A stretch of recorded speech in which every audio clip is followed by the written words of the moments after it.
जय माँ इंद्राक्षी, जय अम्बे। इंद्राक्षी धाम में दर्शकों आप सभी का हम हार्दिक स्वागत करते हैं। जन्माष्टमी के पावन पर्व पर आप सभी देशवासियों को और इंद्राक्षी धाम से जितने भी हमारे साधक दर्शक जुड़े हैं उन सभी को बहुत बहुत शुभकामनाएं। आज भगवान श्री कृष्ण का जन्मोत्सव है और हम सब मिलकर के बहुत अच्छे से उसे मनाएं। कल जिन्होंने रात्रि में जन्मोत्सव मनाया है वो भी बहुत अच्छा किया है। तो पहली बात, किसी भी तरह वहम में नहीं आना कि हमने कल कर लिया या हमें आज करना चाहिए था, या आज वाले ये सोचें कि हमें कल करना चाहिए था। देखो, नाना भांति की वीडियो आप लोग सुन रहे हैं, कई बार भ्रमित आप हो जाते हैं। बस ये समझ लेना, आज आपने आज किया या आज शाम को रात को करेंगे, या जिन्होंने कल किया आपने भगवान की भक्ति की है। क्या जन्माष्टमी के बाद भगवान श्री कृष्ण गायब हो जाएंगे? क्या केवल जन्माष्टमी को ही भगवान श्री कृष्ण की पूजा करके हम खुश हो सकते हैं, इसके बाद हम भगवान जी को भूल जाएंगे? सोचने की बात है। इसलिए जिन्होंने कल पूजन किया आपने उन्हीं भगवान कृष्ण को माना है जिन्हें दुनिया मानती है।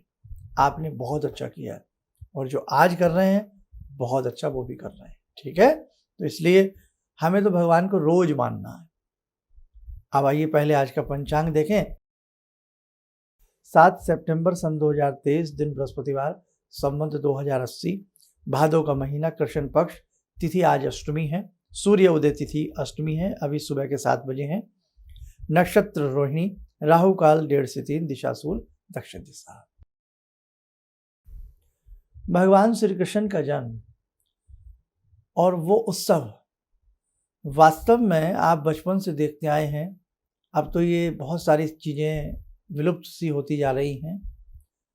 हर मंदिर में बड़ी बड़ी झांकियाँ लगती थी, छोटे छोटे बच्चों को, 10 साल की उम्र के बच्चों तक को बड़ा सुंदर सुंदर तरीके से सजा करके झांकियाँ बनाई जाती थी, और बहुत सारी चीज़ें हुआ करती थी। और मंदिरों में, गलियारों में भगवान श्री कृष्ण की छटा हम सब देखने के लिए जाया करते थे। आज जैसा जैसा समय वैसी परिस्थितियां, उस हिसाब से सब कुछ होता चला जाता है। खैर, आज भी बहुत सब कुछ अच्छा है, मन अच्छा हो तो सब कुछ अच्छा होता है। आज रात्रि 12 बजे भगवान श्री कृष्ण का जन्मोत्सव करें। आपके पास कृष्ण जी लड्डू गोपाल की छोटी प्रतिमा है, या आपके पास शालिग्राम जी हैं, जो भी हों उन्हें आप पंचामृत पंचद्रव्यों से स्नान कराएं। सबसे पहले शुद्ध जल का स्नान कराएं और मनि मन श्री कृष्णा श्री कृष्णा श्री कृष्णा जपते रहें। और जिन्हें मंत्र आते हैं, जैसे ओम क्लीम कृष्णाय नमः, 2 मंत्र मैं आपको बता भी दूंगा, पहले भी बताएं हमने विशेषांक में, फिर बता देंगे। तो पंचद्रव्यों में जैसे सबसे पहले शुद्ध जल से तो हम स्नान कराते ही हैं। दूध से कराएं, दही से कराएं, घी से कराएं, मधु से कराएं, फिर शक्कर से कराएं। ये स्नान करा करके फिर शुद्ध जल से स्नान कराएं। बहुत लोग परंपराएं हैं, जैसे हमारे स्वयं के घर में भी होता है, बड़ा सा खीरा लेकर के उसमें बीच में से स्थान बना करके लड्डू गोपाल जी को बैठा दिया जाता है। रात्रि के जैसे ही 12 बजते हैं, मंदिरों में घंटा घड़ियाल की ध्वनि जब अलंकृत होती है, उसी के साथ उस खीरे को हटा करके भगवान का पूजन किया जाता है पंचोपचार से, और शुद्ध जल आदि से पूजन किया जाता है। उसी के बाद फिर अच्छे से भगवान का श्रृंगार करके, धूप दीप दे करके, भगवान को भोग लगा करके भगवान जी की आरती की जाती है। और आरती के बाद यदि आपके पास समय है, आप समय की बात इसलिए कह रहा हूँ, बहुत लोगों को सुबह अपने काम से जाना होता है, सो बातें होती हैं, या उसके बाद आराम से आप भगवान जी के अनेकों मंत्र हैं तो उन्हें आप शाम में जप लें। जैसे आज शाम में, रात्रि में तो आप ऐसे जन्मोत्सव मना लें भगवान का, आरती आदि सारा घर का सदस्य मिल करके करें, और उसके बाद अपना, अगर आपने व्रत रखा है, वैसे तो 9वीं तिथि लगी जाएगी क्योंकि अगली तिथि में व्रत खोला जाता है, और ऐसी भी हमारे शास्त्रों में संकेत हैं, और सही है कि अगले दिन जब सुबह, जैसे कल सुबह सूर्य उदय होंगे, उदय तिथि के साथ उस व्रत को खोला जाए। लेकिन देखो, अपना शरीर देख लेना, भगवान आपके भूखे रहने से प्रसन्न नहीं होते, भगवान आपकी नेक नियति से और आपकी भावना से प्रसन्न होते हैं। तो आपसे नाराज आ सके तो रात्रि के 12 बजे पूजा आरती करने के बाद भी आप अपने व्रत का समापन कर सकते हैं। कोई बहुत लंबी चौड़ी वहम में मत पड़िएगा। अब यूँ तो नियम संयम की अगर हम बात करने लगे ना, तो वो आज का व्यक्ति, हर व्यक्ति उन नियम संयमों को निभा नहीं सकता। तो जिस समय में, जिस परिस्थिति में, जिस काल में वो नियम संयम बड़े हार्ड रहे हैं, तो आज उतने हार्ड नियम, देखो भैया, कहने को हम भी कुछ कह दें, लेकिन वो हार्ड नियम हर व्यक्ति नहीं निभा सकता। तो आप दिन भर व्रत रखिए, दिन भर भगवान का नाम लीजिए और शाम के संध्या के समय धूप दीप करके, प्रणाम करके भगवान श्री कृष्ण का ध्यान करते हुए मंत्र का जाप करिएगा, मंत्र जपिएगा। मंत्र आपको 2 मंत्र हमने पहले भी बताए हैं, वो 2 मंत्र आपको पुनः बता देते हैं, आप मंत्र नोट कर रहे हैं। ओम नमो भगवते वासुदेवाय नमः। दूसरा मंत्र सुने, ओम क्लीम कृष्णाय नमः। ये 2 मंत्र हैं। इन दोनों मंत्रों में से ओम क्लीम कृष्णाय नमः आपके लिए सहज रहे, या ओम नमो भगवते वासुदेवाय नमः, जो भी मंत्र आपके लिए सहज लगे उसे आप अपने जिह्वा पर, कंठ पर वास दें और मंत्र को जपें। जितनी भी आपसे माला हो सकें, 3 माला 5 माला, जितनी भी आपसे हो सकें। और जैसे जो साधक अन्य भी किसी स्वरूप से जुड़े हैं, भगवान शिव से जुड़े हैं, विष्णु से जुड़े हैं, राम से जुड़े हैं, तो संध्या के समय आप अपने जो भी आपके इष्ट हैं, दुर्गा माँ हैं, भवानी हैं, जो भी हैं आपके, उनका मंत्र, उनकी साधना अवश्य करिएगा आप। क्योंकि इसका कारण क्या है, ये ना समझें कि जन्माष्टमी है तो केवल हमें भगवान कृष्ण को ध्याना है। जिनके जो इष्ट हैं उन्हीं में भगवान कृष्ण की छवि को निहारते हुए, समझते हुए आप साधना जरूर करिएगा। क्योंकि जैसे आज का दिन है, ये पर्व अपने आप में पुनीत होते हैं, पवित्र होते हैं। इनमें जितनी मंत्र साधना की जाए उतना हमें फल की प्राप्ति होती है। इसलिए आप किसी भी देवी देवता से जुड़ें, किसी भी गुरु जी से जुड़ें, अपने गुरु मंत्र को, देव देवी मंत्र को, दीक्षा के मंत्र को हमें जरूर परिपक्व करना चाहिए। ऐसे मौके बार बार नहीं आते। इसीलिए दीपावली हुई, दशहरा हुआ, जन्माष्टमी हुई और कोई ग्रहण काल की बेला हुई, उनमें हमें अपने मंत्रों को जरूर पढ़ लेना चाहिए, जो हमारे दीक्षा के मंत्र हों, इष्ट मंत्र हों, गुरु मंत्र हों। ठीक, तो ये बात जरूर ध्यान रखिएगा। और इससे हमारी भावना अपने इष्ट के प्रति प्रबल बनी रहती है। और साथ में भगवान श्री कृष्ण के मंत्र को पढ़िएगा। और एक तो स्वयं सिद्ध मंत्र है भगवान श्री कृष्ण का, भागवत से है, कृष्णाय वासुदेवाय हरे परमात्मने प्रणत क्लेश नाशाय गोविंदाय नमो नमः। इस मंत्र को चलते फिरते जपिए। रात्रि की जब बेला आवे, जब आप आरती आदि करके अपना जो भी आपको अल्पाहार या भोग जो भी लेना है वो लेने के उपरांत जब आप बिस्तर पर जावें, लेटें, तो अपने हृदय के ऊपर हल्का सा हाथ स्पर्श करते हुए श्री कृष्णा श्री कृष्णा श्री कृष्णा ओम क्लीम कृष्णाय नमः, किसी भी कृष्ण मंत्र को आप पढ़ते पढ़ते सो जाइए। भोर बहते ही जैसी आँख खुले उसी मंत्र को पढ़ने लग जाइएगा। रात्रि पर्यंत आपका जप माना जाएगा। और बाकी आसपास कहीं भी आपके मंदिर हो, वहाँ जाकर के भगवान श्री कृष्ण को आप 5 तुलसी के पत्ते, थोड़ा सा माखन, मिश्री और 5 दीप, या 5 दीप छोटे छोटे आटे के ले जाएं, या एक ही दीप में, देसी घी के दीप में 5 देसी घी की बत्तियाँ प्रज्वलित वहीं जाकर के कर लें, घर से ले जावें, वहाँ जाकर के धूप दीप अर्पण करके, कोई फल मिष्ठान अर्पण करके, माखन मिश्री अर्पण करके और 5 तुलसी के पत्ते अर्पण करके आप वहीं उनसे प्रणाम कर लें। मंदिर में भी यदि जा सकते हैं तो बहुत अच्छी बात है, जावें और प्रणाम करके, मस्तक टेक करके आप श्री कृष्णा जपते बोलते हुए अपने घर आ जाएं। और इसी के साथ साथ भगवान के पालना की डोर हिला में। और देखो, एक संदेश जन्माष्टमी पर और समझें आप, हम अपने बच्चों की बर्थडे मनाते हैं ना, लेकिन हमारी कल्चर क्या है कि बर्थडे मनाते समय हम अंग्रेजी तारीख ध्यान रखते हैं। और श्राद्ध में जब हम श्राद्ध करते हैं तब हम कौन सी तारीखें लेते हैं? तब हम तिथि लेते हैं। श्राद्ध में तिथि लेते हैं, जन्मोत्सव में हम तिथि भूल जाते हैं, हम तारीखों पे आ जाते हैं। कायदे में तो तिथियां ही होनी चाहिए, लेकिन हम जन्मोत्सव अब भगवान कृष्ण का मना रहे हैं। कितने अच्छे से हम धूप दीप प्रज्वलित करते हैं, नाना भांति का भोग भगवान को अर्पण करते हैं, मिष्ठान आदि अर्पण करते हैं।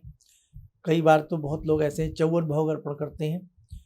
ऐसे ही जब हम अपने बालक बालिकाओं के जन्मोत्सव मनावें, अपनी भारतीय संस्कृति के साथ, सभ्यता के साथ दीप प्रज्वलित कर करके मनाएं।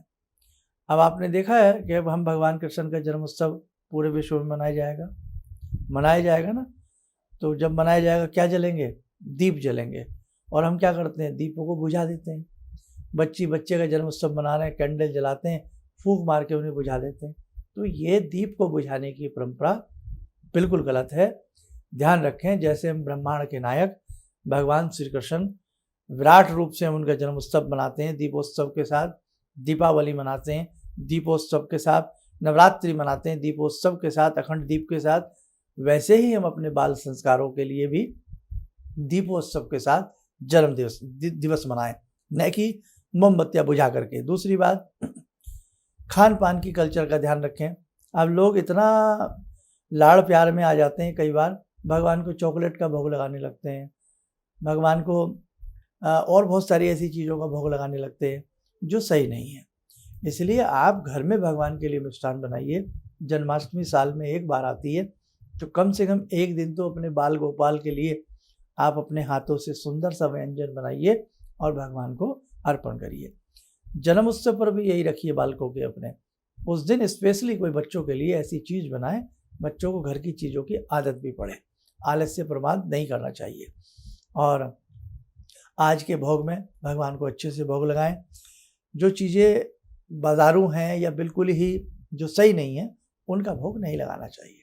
हमने देखा है लोग, हमने ऐसे ऐसे देखे हैं। अब आप क्या कहें, अब भाई कोई कोल्ड ड्रिंक पी रहे हैं, उसी का भगवान को भोग लगा रहे हैं। अरे भैया, आपने भगवान को समझ क्या रखा है? आप कुछ भी भगवान को पिला दें, ऐसा नहीं होना चाहिए। इसलिए सारगर्भित तरीके से मान मर्यादा के साथ हम भगवान को भोग लगाएं। आज भी आप राजस्थान में जाइए, बड़ी अच्छी परिपाटी है कि आपको चौकी दी जाती है, उस पर अच्छे से नीचे बैठा करके आलती पालती मार करके भोजन कराया जाता है। तो कहीं ना कहीं हमारी सभ्यताओं का भी हास हो रहा है। हम मनमाने ढंग से अपने काम को कर लेते हैं। तो भगवान हैं, भगवान का भोग जो होना चाहिए ना, वो बड़ा स्पेशल होना चाहिए, बड़े हिसाब से बनना चाहिए। आप भगवान आपकी भावनाओं को ढूंढ रहे हैं। आप भावनाओं में ये नहीं कि आप कुछ भी भगवान को भोग लगा दें। तो अच्छे से भगवान को भोग लगाइएगा, अच्छे से भगवान की पूजा वंदना कीजिएगा, भगवान की कृपा बरसेगी। हो सकता है आपको रात्रि में ही भगवान के दिव्य दर्शन, विराट दर्शन आपको हो जाए। हालांकि विराट सत्ता है, लेकिन भक्तों के ऊपर दया करते हैं। आपने भगवान कृष्ण की लीलाएं बड़ी सुनी होंगी, तो हर लीला में उन्होंने बाद में दया दिखाई है। हर लीला में नीली छतरी वाले ने अपनी दया दिखाई है। तो वो दया उनके अंदर भरी हुई है। तो आप भी दया के पात्र बन सकते हैं यदि सारा काम आप अच्छे से करें, भावना से करें, है ना। शबरी माँ, भेलनी माँ चक चक के बेर राम जी को खिला रही हैं। भाव है वहाँ, भगवान नहीं देख रहे हैं कैसे बेर हैं, वो देख रहे हैं भाव। तो भगवान भाव के भूखे हैं। भाव अच्छा होगा तो ही सब कुछ अच्छा होता है। और बाकी तो आपसे क्या कहें, जिन्होंने हमारा अब तक विशेषांक ना देखा हो, जन्माष्टमी विशेषांक, आप हमारा जन्माष्टमी विशेषांक देख लें और उसमें जो भी हमने उपाय बताए हैं, जो और बातें बताई हैं, उन्हें आप करिएगा। आज के दिन जब आप पूजा आरती करें, थोड़ा सा भगवान के मस्तक के ऊपर गुलाल भी लगाइएगा। आपके घर में अबीर गुलाल हो वो भी लगाइएगा। भगवान के हाथ पर, कलाई पर कोई ना कोई हल्का सा धागा, बहुत हल्के से, बाल स्वरूप समझ करके उसी भावना के साथ भगवान को पूजिए कि मानो ये बाल स्वरूप आपके घर में है। आइए, समय हो चला आज की ध्यान साधना का। जुड़ते हैं आज की ध्यान साधना में भगवान श्री कृष्ण से। ॐ करारविन्दे न पदारविन्दं मुखारविन्दे विनिवेशयन्तं वटस्य पत्रस्य पुटे शयानं बालामुकुन्दं मनसा स्मरामि बालामुकुन्दं मनसा स्मरामि कस्तूरीतिलकं ललाटपटले वक्षस्थले कौस्तुभं नासाग्रे वरमौक्तिकं करतले वेणुकरे कङ्कणं सर्वाङ्गे हरिचन्दनं सुललितं कंठे च मुक्तावले गोपास्ति परिवेष्टितो विजयते गोपालचूडामणि शान्ताकारं भुजगशयनं पद्मनाभं सुरेशं विश्वाधारं गगनसदृशं मेघवर्णं शुभांगं लक्ष्मीकान्तं कमलनयनं योगवृद्ध्यानगम्यं वन्दे विष्णुं भवभयहरं सर्वलोकैकनाथम्। कवच बना लें, ध्यान करें, बाके बिहारी का शुभ आशीष हम सबके ऊपर बरस रहा है।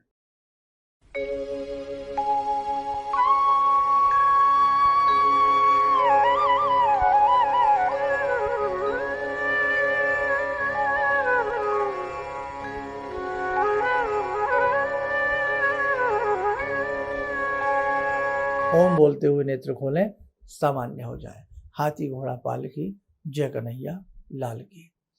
आप सबके ऊपर भगवान की कृपा बरसे। हम तो भगवान से यही प्रार्थना आप सबके लिए कर सकते हैं। और कमर कस लीजिए। आगे विशेष प्रकार का कुछ अनुष्ठान हमने आपसे जिक्र किया था ना, तो अभी जन्माष्टमी है, थोड़ा सा आप मना लीजिए अच्छे से। तो विशेष अनुष्ठान से आपको जुड़ना है, स्वयं जुड़ना है, अधिक से अधिक लोगों को आपको जोड़ना है। उसका क्या प्रोसीजर है हम सारा बताएंगे। जो साधक इस विशेष अनुष्ठान से जुड़ेंगे, वास्तव में विशेष कृपा भगवान की उनके ऊपर जरूर बरसेगी। ठीक है, आप लोग भी अच्छे से तैयारी कीजिएगा। और हमारी तरफ से चलते चलते पूरे देशवासियों को, पूरे इंद्राक्षी धाम के चैनल को देखने वालों को, सभी को हमारी तरफ से जन्माष्टमी के शुभ पर्व पर शुभ शुभकामनाएं और बहुत सारी ढेरों सारी बधाइयाँ। आप स्वस्थ रहें, सुखी रहें। इन्हीं शुभकामनाओं के साथ हम अपनी वाणी को विराम देते हैं। जय जय अम्बे। भगवान से जुड़ो, और भगवान को से जुड़ने का जरिया आपने बताया, बहुत अच्छा लगा, बहुत धन्यवाद। और सनातन धर्म को जिंदा रखने के लिए आप जो प्रयास कर रहे हैं वो बहुत सराहनीय है। हम लोग को मौका मिला है, हम लोग भाग्यशाली हैं जो आपके करीब आने का हम लोग को मौका मिला है। किसी भी समस्या के समाधान के लिए मिले प्रसिद्ध हस्तरेखा एवं वास्तु विशेषज्ञ प्रोफेसर धर्मेंद्र शर्मा जी से। नोट: शिविर में भाग लेने हेतु एवं व्यक्तिगत रूप से मिलने के लिए कॉल करने का समय सुबह 10 बजे से शाम 6 बजे तक। हमारे विभिन्न ज्ञानवर्धक कार्यक्रम देखने के लिए आप हमें अभी सब्सक्राइब करें, बेल आइकन को प्रेस करें ताकि आप देख सकें हमारा कार्यक्रम सबसे पहले। और अधिक जानकारी के लिए फेसबुक पेज को लाइक करना न भूलें।